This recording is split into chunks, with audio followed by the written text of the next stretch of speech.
Welcome to Iron Drift King. 64 of Europe's best drivers go head to head. And guess who's one of them? Maybe not the best, but I'm here. This is the first ever competition for the Supra, and this is going to be a wild ride all the way. But first, we got to show you what the car looks like after an amazing livery job by Square Design and PTG. Check this thing out.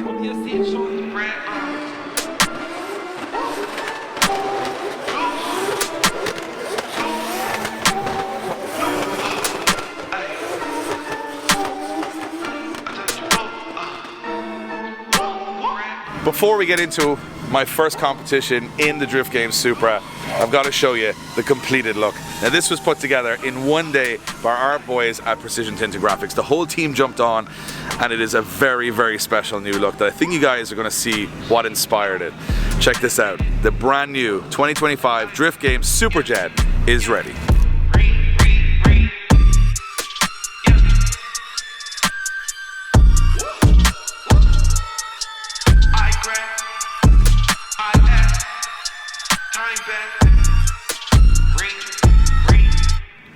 Alright, so it's had a little bit of a downpour here in Germany, so the car is pretty wet, but I think this thing looks absolutely amazing. And if you've been a long time follower of Drift Games, you're going to know that this livery was inspired by the Corvette. So the F6 was my dream car, unfortunately perished in the fire.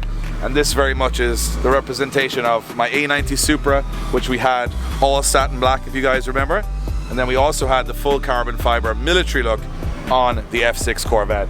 We mashed both together with Square Design. Robert did an amazing job of designing this, and Jay and Ronan and Jack and everybody in Precision Tinted Graphics just jumped on and basically turned my dreams into a reality. I'm going to show you some of the details because this isn't just like a really basic livery. The HGK carbon Kevlar kit on the car is so bananas, like something like this, where you have like a full cut on the front fender. The fender and the bonnet are all one panel, but we wanted to accentuate all of those lines. So you'll see we put like yellow everywhere. There's like an addition to the standard A90 Supra, and again here on the side of the car, all the way around the back of the car. Now HGK name every one of their body kits after a famous fighter jet. So they have the Eurofighter, as you guys will know from the E92 BMW, but they've called this the Suprajet because the Suprajet is a famous jet fighter. So we wanted to kind of give it that military theme. That's why we put in all of this kind of no step warning signs. You'll even see here all of this kind of data. It's very military looking stuff that we put on the car. To me, even simple things like front left, this is all kind of pointless, but even if you look at our sponsors like Link ECU, we have engine management, ECU control unit.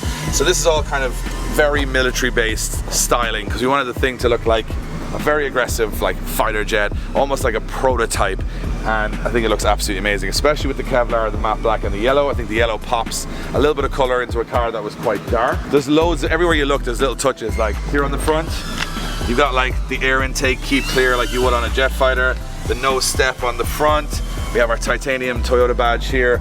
Everything just flows in, and even though we've got quite a simple scheme here with like the matte black and the yellow, it kind of folds into the DGSJ, which is the Drift Games Superjet. So all that stuff all the way around, like, I mean, I'm not a pilot, but it looks cool to put pilot on the side of the car right out there. Some pilot. I am some pilot.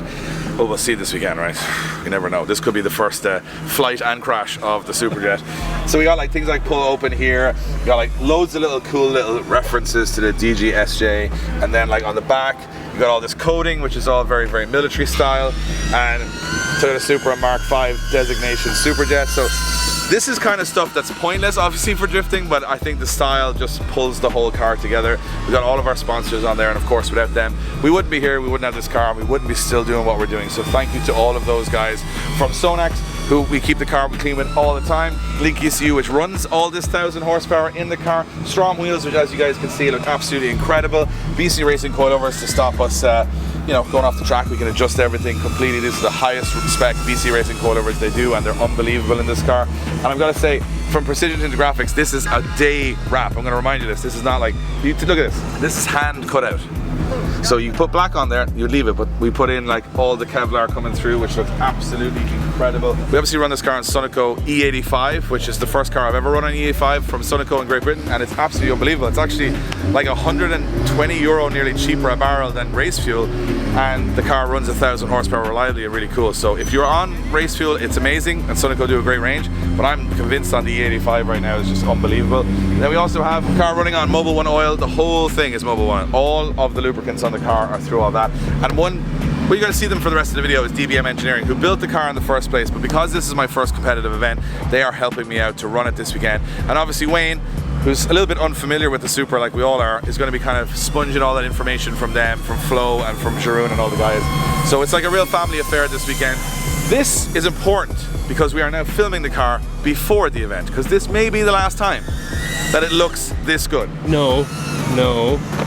I'm playing the odds. I'm saying it's a lot of walls. I've never driven the car. I've never driven on these tires. I've never driven a competition here. I've never been on this track. There's a lot of variables going into practice, but I just wanted to show you guys under the crazy backdrop here. I'm nervous, I'm excited, but man, the car looks so good. I think this is probably the best looking drift car I've ever had. To me, obviously, because I designed it, it's my favorite drift car in the world right now. I want to know what you guys think in the comments, but I love this thing. So now it's time to get ready for the competition, and let's hope we can keep it in one piece through practice.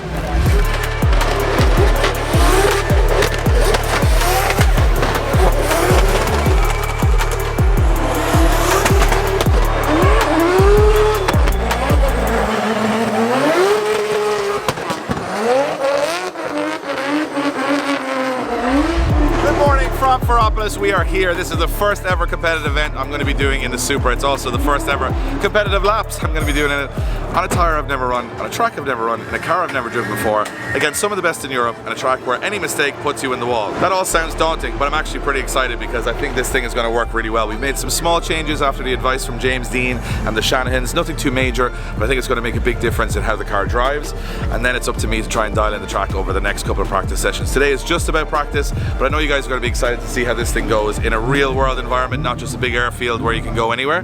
The car turned out amazing on livery and everything, so I kind of want to keep it in one piece today at least. And we got Wayne, Craig and Blaine on the camera, so we're going to be giving you guys all the behind the scenes today. We're going to try and chop this video up and get it out soon, so it's not going to be overproduced. Isn't that right, Blaine? It's going to be quick and raw, but we're going to get it out soon so you guys can keep up to date before the competition starts. Right now, time to put the suit on, get booted, and take this thing for a rip.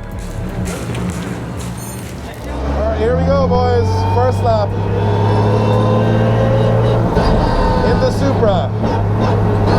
And I'm pretty nervous, but we're going to give it a go. So let's hope everything works okay. This is where consequences can really matter. We're not in an open airfield anymore, boys.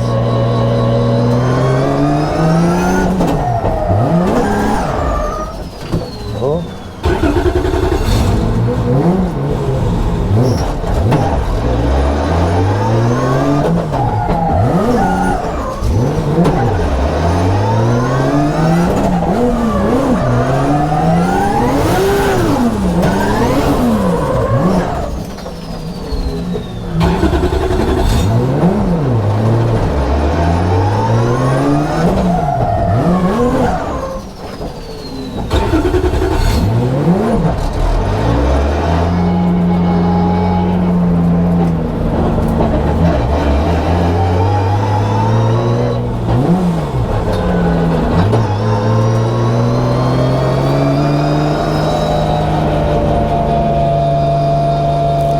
Shutting off. Yeah. So I feel like it's the minute you go into it, the steering starts to move. It's like the pump's drawing the power. Yeah. And then it just cuts because there's not enough power or something. Always the way. Like we do 3 test days, everything's perfect.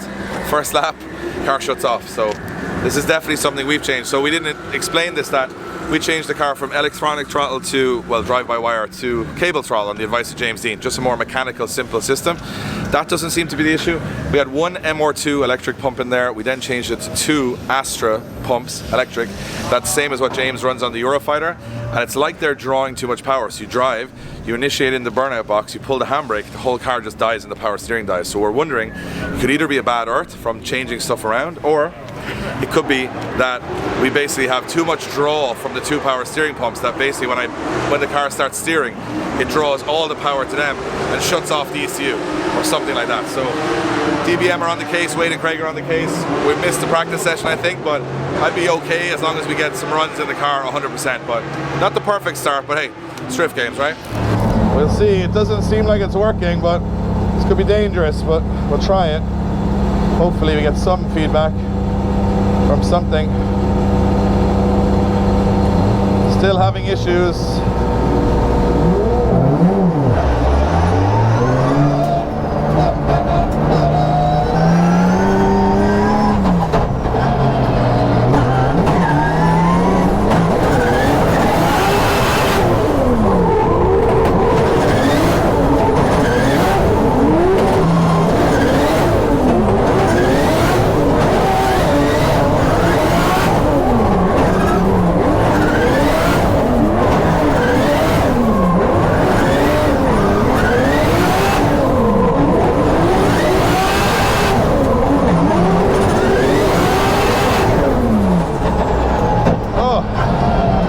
Closer than I want it to be.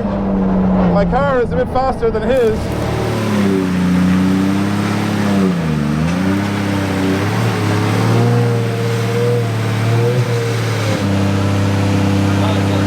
not nice to drive.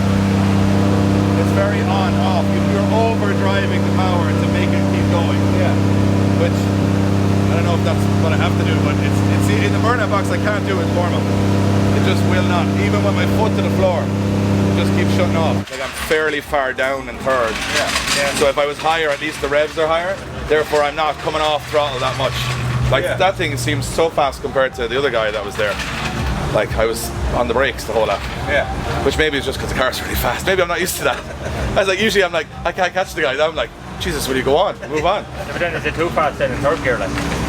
I think shorter ratio on it would be a nicer way to do it. So we're trying, look, we're problem solving. So what we've done here is had a perfectly good working car. We made some changes to make it better for me as a driver, but the changes we've made are now fighting the original setup on the car. So a lot of the sensors are for drive-by-wire. We changed its throttle cable. Now they're kind of hunting around. We raised up the idle. We thought that would fix it. It didn't really fix it. And now I did 2 laps because Jeroen was saying even if the car is not working properly, do 2 laps so we have the Link ECU logs so we can look through and see if there's anything, because it's very hard in the burnout box to judge because all you're doing is handbrake and stopping. So a whole lap we'll be able to plug in, have a look through it. If they see nothing wrong, I'm not sure what the solution is other than drive it harder. We're going to shorten the ratio in the car. Like my wheel speed is way too much gear there, like it's geared for a much bigger track.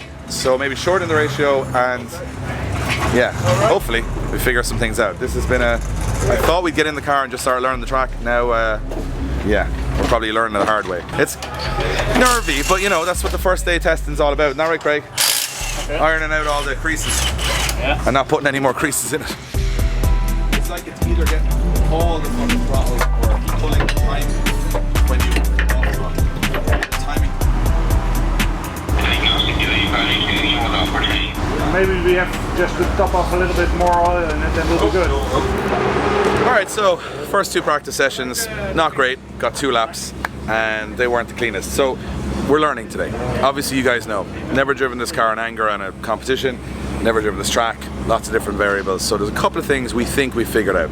Number 1 is, in the burnout box, or when I'm coming off the clutch and getting onto the throttle, we've checked through the logs, I need to be a bit more aggressive on the throttle. I'm driving it a little bit like my old V8 where you just give it a little blip and it does it. This, as a big turbo, I've got to give it more revs to do it. Secondly, there was an oil protection on the ECU. So basically when I turned the car, obviously gravity, the oil pressure would drop for a second, but because it was so sensitively set, it was just cutting the car off.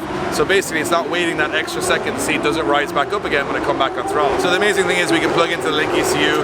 Jeroen got on the phone to Lloyd, so both of them have had a look at the logs. Lloyd has looked at the logs back home in Donegal in Ireland, found out a couple of issues. Jeroen's had a chat with him here and he's found a couple of issues. So they're working together to make this thing perfect. Because usually what happens with these kind of builds, I think anyway, is that you learn and then at some point the car is as you want it and then you just leave it there. But this car has still only done a couple of runs, couple of practice sessions, couple of airfields. So the boys have been doing a great job of diagnosing all those little fine details. We're also changing the ratio on the car because if you saw my onboard, I'm very much on and off the handbrake and it's mid-range, sort of low range to mid-range. So I think I'm in too long a gear. So we're just shortening that a little bit so that I'm higher up the revs, meaning I don't feel as much lag and I don't feel as much of that trying to kick the car back up into power again. All of those things are sort of half the car's problem, half my problem, but hopefully for the next couple of sessions we can get them together and I can start to gel with it, because in moments the potential this thing has is just ridiculous. I've never been in a position where chasing someone I have the ability to run them over. I'm like slowing down, whereas usually I'm trying to catch. So yeah, it's going to be very interesting to see how it goes. I'm excited, but also kind of nervous because it hasn't gone the way we wanted to. But look, we're learning, we're getting there. It doesn't matter. Today is a practice day. That's what it's all about, is learning. Tomorrow we need to be in game face. So hopefully by the next couple of sessions, I'm all smiles.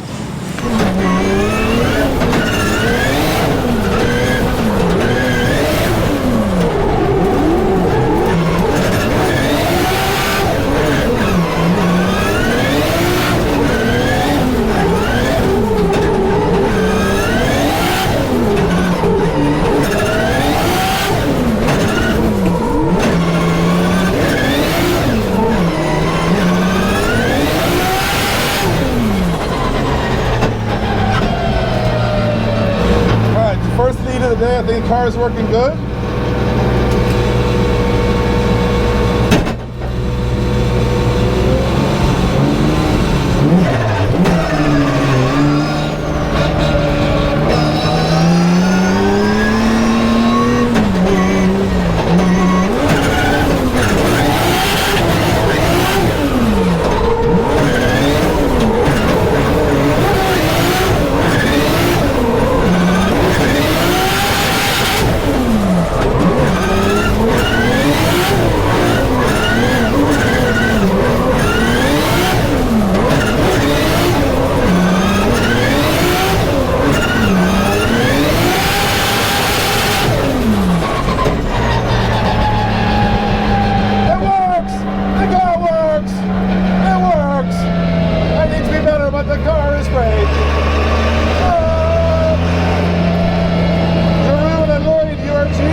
Makes a big difference.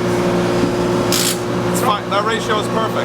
No more stalls? No more stalls. Never cut out once, burnout box, perfect. Fixed. But I'm confident now. It's like you want to do a good run, but you're not sure if the car is going to do it, so now I know. Perfect. Now it's going to be you. What? Now it's going to be you. So, good luck with that, man. Thank you, guys. I don't feel like once you know to kick it a bit more and keep it up the revs a bit more, handles great. Like really good. Only the air conditioner's working. If the that was the bit that you didn't fit. Yeah. That comes in standard cars, Jeroen. Standard I forgot Fiestas something. and bloody Volkswagen Polos have air conditioning. And this thing, it runs great. Even I did the first burnout in the burnout box, just as I normally would do, like playing with it, did the understeer. Like you could just feel it was like any other car. Okay. So whatever we fixed, it's fixed it, and she is flying. She's fast. Yeah, that's the problem. They don't want you decelling too much into the walls, but you're fucking picking up so much pace out of the corners that you're like, well, I have to, or I have to dial on more angle. Probably is the way around it. But like, it just jumps the car, and you're like, you're looking at the wall, going too fast now. Like that's, I have to slow down. But it digs out. The tire doesn't help you a whole lot. Like they're good, but they're not Westlake or Valino great. That'll just, you put your foot down, you get you out of trouble. You feel the wash, and you come off throttle, you're like, Oh yeah.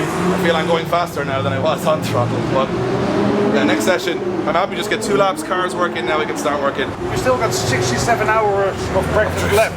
So By the end of it, I'll be like, I'm just so good, I'm bored. yeah.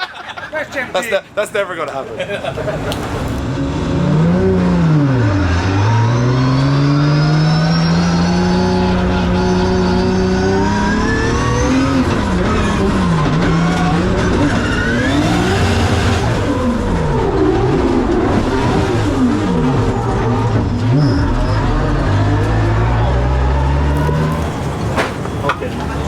Over to a bar, that bar there, and fucking fast trap. What did you do? I don't know. I genuinely felt comfortable in the car. I went to do a chase run. I thought I timed the transition into the first corner perfectly on the lead car. And I was up onto their door. I was like, perfect. And next thing, bang, back just hit a wall. and dragged the front in, and I definitely didn't think I was that wide to the wall. I'd have to look at it back. Not ideal first start to the first day of the new car, and a bit disappointed, but she's not new now. Don't have to mind it from here. We've already done the back end bumper, and as you can see, we have some spares. So maybe it's the best thing to happen, because now it won't be like so precious about it. So that's what it was built for. Let's hope we can get it repaired and get it back out for some more practice, because that's a bad note to leave things. The front is just cosmetic, right? Sorry, it's clear also, right? It's not about here, right? So let's fix it.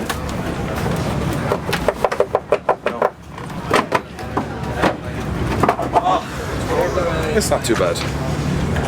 Oh, we put glue there. We glue that there. Actually, glue that back. Here, look, we have glue there. We glue there. Stand it up. Just hit the wall in one. Now, I didn't go into hill by how hard I hit it. It's a little bit bent, okay? But not by much. On the door, right? Literally, I didn't even think of the wall. It's there. Yeah, is this what it is? You got the shots? Yeah, you're happy with it, Blaine? You're the only one who's happy. Look at the guy. He's crying. The media guy just likes that he has got a good story now and plenty of action. He's like, Dave's doing nothing all day. The car had an electrical problem. There was no drama in this video, and now all of a sudden, we're back again. we're back again. Drift games. Well, we can't get through it. Thanks for that. Yeah, just making your life easy, Blaine.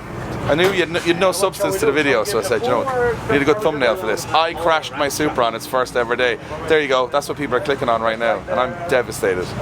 But no, the boys will get it right again. I think, look, yeah, third, fourth lap in or whatever it was, I wouldn't prefer it was in competition, but it is what it is. Bass, you've done it. Everyone's done it. For sure. We've all done it. So maybe I'll just get it out of the way for the rest of the year. I'm trying to think. I've hit the wall with the Corvette, but this is definitely the hardest hit I've ever had in a car. Look, I think next lap out, hit spoiler. we'll repair it. It'll be 99% okay, 85, 72% the way it was. From a distance, 50 feet, it'll look the same. Shout out to the guys from PTG. Their wrap held up beautifully for 4 laps until and they were putting the back bumper on it this last week, and they said, I don't know why we put so much effort in. You're probably going to go to Germany and blow it all off the car. And I said, come on guys, that will never happen. Yeah, Dave. Oh, sorry. Yeah, good job, Dave. You can censor that one. Oh, my life. It happens.